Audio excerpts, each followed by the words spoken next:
Después de pasar 40 días en retiro ayunando en el desierto, Jesucristo fue tentado por Satanás. Jesucristo fue sometido a las mismas pruebas que nosotros, pero a Él no lo llevaron al pecado. Lamentablemente a nosotros las tentaciones sí pueden llevarnos a pecar, pues éstas encuentran resonancia en nuestra naturaleza, la cual fue herida gravemente por el pecado original. No podemos pretender entonces no tener tentaciones, ni siquiera podemos pretender nunca pecar, pues aún los santos han pecado, y nos dice la Sagrada Escritura que el santo peca 7 veces.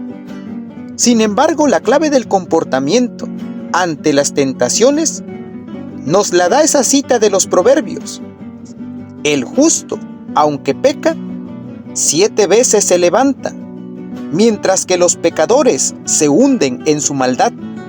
La diferencia entre el que trata de ser santo y el pecador empecinado no consiste en que el santo no peque nunca, sino que cuando cae se levanta. Mas el pecador empecinado continúa sin arrepentirse y cometiendo nuevos pecados. Nadie puede eludir el combate espiritual del que nos habla San Pablo. Pónganse la armadura de Dios para poder resistir las maniobras del diablo, porque nuestra lucha no es contra fuerzas humanas. Nos enfrentamos con los espíritus y las fuerzas sobrenaturales del mal. Nadie entonces puede pretender estar libre de tentaciones. Es más, Dios ha querido que la lucha contra las tentaciones tengan como premio la vida eterna. Feliz el hombre que soporta la tentación, porque después de probado, recibirá la corona de vida que el Señor prometió a los que le aman, dice Santiago. Las tentaciones de Jesús en el desierto nos enseñan cómo comportarnos ante la tentación. Debemos saber ante todo que el demonio busca llevarnos a cada uno de los seres humanos a la condenación eterna. De allí que San Pedro, el primer papa, nos diga lo siguiente: sean sobrios y estén atentos, porque el enemigo, el diablo, ronda como león rugiente buscando a quien devorar. Luego debemos tener plena confianza en Dios. Cuando Dios permite una tentación para nosotros, no deja que seamos tentados por encima de nuestras fuerzas. Tenemos que saber y estar completamente convencidos de que junto con la tentación vienen muchísimas gracias para vencerla. Dios no permitirá que seamos tentados por encima de sus fuerzas. Él les dará al mismo tiempo que la tentación los medios para resistir. ¿Cómo luchar contra las tentaciones? La oración es el principal medio en la lucha contra las tentaciones y la mejor forma de vigilar. Vigilen y oren para no caer en tentación. El que ora se salva y el que no ora se condena, enseñaba San Alfonso María de Ligorio. ¿Qué hacer ante la tentación? Apartar la tentación de inmediato. ¿Cómo? También orando, pidiendo al Señor la fuerza para no caer. Nos dice el Catecismo, este combate y esta victoria solo son posibles con la oración. No nos dejes caer en tentación, nos enseñó Jesús a orar en el Padre Nuestro. La oración impide que el demonio tome más fuerza y termina por apartarlo. Sabemos que tenemos todas las gracias para ganar la batalla. ¿Por qué? Porque si Dios está con nosotros, ¿quién estará contra nosotros? ¿Y después de la tentación qué? Si hemos vencido, atribuir el triunfo a quien lo tiene, que es Dios, que no nos deja caer en la tentación. Agradecerle y pedirle su auxilio para futuras tentaciones. Si hemos caído, saber que Dios nos perdona cuantas veces hayamos pecado y, arrepentidos y con deseo de no pecar más, volvamos a Él a través del sacramento de la confesión. ¿Cómo es el proceso de la tentación? Pensemos en Jesús ante las tentaciones en el desierto. Él apartó de inmediato al demonio. No entró en un diálogo con el enemigo, sino que le respondió con decisión y convencimiento. Pensemos en cambio en Eva. Analicemos las palabras del Génesis sobre la tentación original. el demonio se acerca y propone un tema de conversación. ¿Así que Dios les ha dicho que no coman de ninguno de los árboles del jardín? Y la mujer, en vez de descartar a su interlocutor, comienza un diálogo. Podemos comer de los frutos de los árboles del jardín, menos del fruto del árbol que está en medio del jardín, pues Dios nos ha dicho, no coman de él ni lo toquen siquiera, porque si lo hacen morirán. Con este diálogo la mujer se expuso a un tremendo peligro. El alma que sabe lo que Dios ha prohibido no se entretiene en aquella duda, en aquel pensamiento o en darle rienda suelta a aquel deseo. Actitudes todas que son la introducción al pecado. Pero volvamos a Eva. El demonio, astutísimo como es y además inventor de la mentira, podía hacerla sucumbir, pues es el ángel caído, pero ángel al fin con poderes angélicos superiorísimos a las cualidades humanas. De hecho, sabemos lo que sucedió. Ya entablado el diálogo, ya debilitado el entendimiento de la mujer, el demonio pasa a hacer una proposición directa al pecado, una mentira, pintándole un panorama maravilloso, ser como Dios.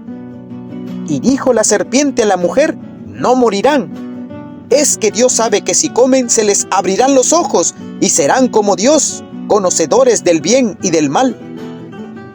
¿Puede el demonio también ofrecer una felicidad oculta detrás del pecado, insinuando además que nada malo nos sucederá?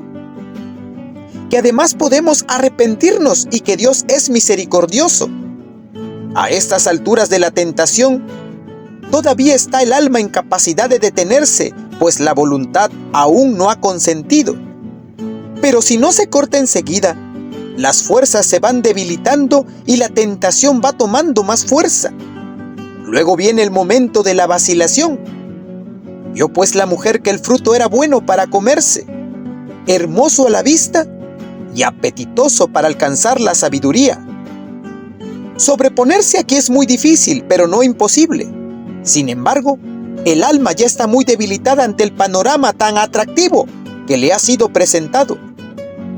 Y tomó el fruto y lo comió, y dio también de él a su marido, que también con ella comió. Ya el alma sucumbió dando su consentimiento voluntario al pecado, y lo que es peor, hizo caer a otro. Cometió un pecado doble, el suyo, y el del escándalo, haciendo que otro pecara. Luego viene el momento de la desilusión. ¿Dónde está el maravilloso panorama sugerido por el enemigo? Se les abrieron los ojos a ambos, y viendo que estaban desnudos, tomaron unas hojas de higuera y se hicieron unos ceñidores.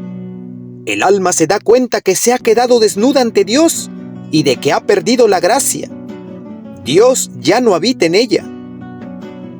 El remordimiento sigue a la desilusión, y ante este llamado de la conciencia, puede uno esconderse, rechazando la voz de Dios, o puede el alma arrepentirse y pedir perdón a Dios en el sacramento de la confesión. Oyeron a Yahvé que se paseaba por el jardín al fresco del día, y se escondieron de Yahvé, Adán y su mujer. Pero Yahvé llamó a Adán diciendo, ¿dónde estás, Adán? ¿La tentación es pecado? Es muy importante la diferenciación entre tentación y pecado. La tentación no es pecado. La tentación es anterior al pecado. El pecado es el consentimiento de la tentación. Así que no es lo mismo ser tentado que pecar. Todo pecado va antecedido de una tentación, pero no toda tentación termina en pecado. Una cosa hay que tener bien clara: disponemos de todas las gracias, o sea, toda la ayuda necesaria de parte de Dios para vencer cada una de las tentaciones que el demonio o los demonios nos presenten a lo largo de nuestra vida. Nadie, en ningún momento de su vida, es tentado por encima de las fuerzas que Dios dispone para esa tentación. Esto es una verdad contenida en las Sagradas Escrituras. Dios, que es fiel, no permitirá que sean tentados por encima de sus fuerzas. Antes bien, les dará al mismo tiempo que la tentación los medios para resistir. Las tentaciones son pruebas que Dios permite para darnos la oportunidad de aumentar los méritos que vamos acumulando para nuestra salvación eterna. La lucha contra las tentaciones es como el entrenamiento de los deportistas para ganar la carrera hacia nuestra meta, que es el cielo. El poder que tiene el demonio sobre los seres humanos a través de la tentación es limitado. Con Cristo no tenemos nada que temer. Nada ni nadie puede hacernos el mal si nosotros mismos no lo deseamos. Las tentaciones sirven para que los seres humanos tengamos la posibilidad de optar libremente por Dios o por el demonio. También sirven para no caer en la soberbia creyéndonos autosuficientes y sin necesidad de Cristo Redentor. ¿Y qué hacer ante las tentaciones? En primer lugar, tener plena confianza en Dios. Tener plena confianza en lo que nos dice San Pablo. Nadie es tentado por encima de las fuerzas que Dios nos da. Junto con cada prueba, Dios tiene dispuesto gracias especiales suficientes para vencer. No importa cuán fuerte sea la tentación, no importa la insistencia, no importa la gravedad. En todas las pruebas está Dios con sus gracias para vencer con nosotros al maligno. Además, decía un antiguo padre de la iglesia, tras la venida de Cristo, Satanás es como un perro atado, puede ladrar y abalanzarse cuanto quiera, pero si no somos nosotros los que nos acercamos a él, no puede morder. Otra costumbre muy necesaria para estar preparados para las tentaciones es la vigilia y la oración. Bien nos dijo el Señor, vigilen y oren para no caer en la tentación. Vigilar consiste en alejarnos de las ocasiones peligrosas que sabemos nos pueden llevar a pecar. Ahora bien, esta lucha no es contra fuerzas humanas, sino contra fuerzas sobrehumanas, como bien nos describe San Pablo. Por eso hay que armarse con armas espirituales, confesión y comunión frecuente, que son los medios de gracia que nos brinda el Señor a través de su iglesia. Pero no olvidar por encima de todo la oración, la cual nos recomienda el Señor directamente y nos recuerda San Pablo también. Vivan orando y suplicando, oren todo el tiempo. Una de las gracias a pedir en la oración es estar preparados para este combate espiritual. Es identificar la tentación antes de que nuestra alma vacile y caiga. Poder ubicar de inmediato, por ejemplo, una tentación de orgullo. ¡Qué bien lo haces! ¡Qué competente eres! Puede insinuarnos sutilmente el demonio, tan sutilmente que parece un pensamiento o una idea propia. Parece muy lógico y hasta lícito este pensamiento para levantar la autoestima, según esa nefasta prédica de la nueva era. Pero en realidad, el demonio está buscando engañarnos para que creamos que somos capaces de hacer las cosas, sin dejarnos dar cuenta que es Dios quien nos capacita para hacer las cosas bien. Y a Él debemos agradecer y alabar, pues por nosotros mismos no somos capaces de nada. Si cada palpitación de nuestro corazón depende de Él, ¿de qué nos vamos a ufanar? La verdadera autoestima consiste en sabernos y creernos realmente que nada somos ante Dios, que dependemos totalmente de Él y de que nuestra fortaleza está en nuestra debilidad, pues en esta Dios nos fortalece con su fortaleza. Mi mayor fuerza se manifiesta en la debilidad. Ese pensamiento sutil y tan aparentemente lícito o inicuo sobre la supuesta competencia y capacidad del ser humano, el alma vigilante lo rechaza enseguida, sin distraerse a ver lo capaz y competente que ha sido en hacer bien una determinada labor. De no actuar así y con prontitud, ya ha caído en una tentación de orgullo y engreimiento. A veces la tentación no desaparece enseguida de haberla rechazado y el demonio ataca con gran insistencia. No hay que desanimarse por esto. Esa insistencia diabólica puede ser una demostración de que el alma no ha sucumbido ante la tentación. Ante los ataques más fuertes, hay que redoblar la oración y la vigilancia, evitando angustiarse. Esta lucha permitida por Dios es una especie de calistenia espiritual que más bien fortalece el alma, siempre que se mantenga luchando contra la tentación. Si rechaza la tentación una y otra vez, el demonio terminará por alejarse, aunque no para siempre, pues buscará otro motivo y otro momento más oportuno para volver a tentar. Como dice el Evangelio, habiendo agotado todas las formas de tentación, el diablo se alejó de él para volver en el momento oportuno.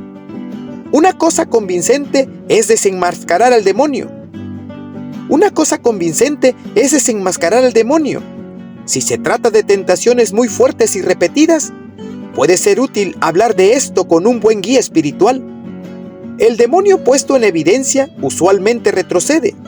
Adicionalmente, ese acto de humildad de la persona suele ser recompensado por el Señor con nuevas gracias y para fortalecernos ante los ataques del demonio. Y recordar siempre que tenemos todas las gracias necesarias para el combate espiritual. San Pablo refiere lo siguiente: y precisamente para que no me pusiera orgulloso, después de tan extraordinarias revelaciones, me fue clavado en la carne un aguijón, verdadero delegado de Satanás para que me abofeteara. 3 veces rogué al Señor que lo alejara de mí, pero el Señor me respondió: te basta mi gracia. Aparte de esta actitud de continua confianza en Dios y de vigilancia en oración, hay conductas prácticas convenientes de tener en cuenta ante las tentaciones. Durante la tentación, orar con mucha confianza y resistir con la ayuda de Dios a lo dispuesto. Después de la tentación, si hemos caído, arrepentirnos y buscar el perdón de Dios en la confesión.